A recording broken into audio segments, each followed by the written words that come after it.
अस्सलाम वालेकुम नाजरीन। पाकिस्तान और ऑस्ट्रेलिया के दरमियान दूसरा सेमीफाइनल आज दुबई क्रिकेट स्टेडियम में शाम 7 बजे शुरू होगा।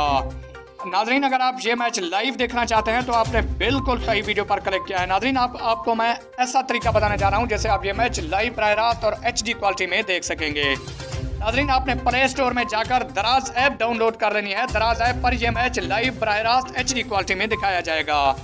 नाजरीन, पाकिस्तान और ऑस्ट्रेलिया के दरमियान साबका मुकाबलों की बात की जाए तो ऑस्ट्रेलिया को वाज़ेह बढ़तरी हासिल है।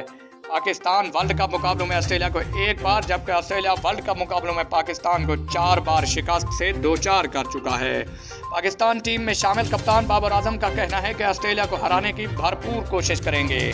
दूसरी तरफ ऑस्ट्रेलियन कप्तान का कहना है कि पाकिस्तान एक चैलेंज टीम है और उसे हराने की भरपूर कोशिश करेंगे। नाज़रीन, हमारा चैनल सब्सक्राइब ज़रूर करें और घंटी के बटन को प्रेस करें ताकि हराने वाला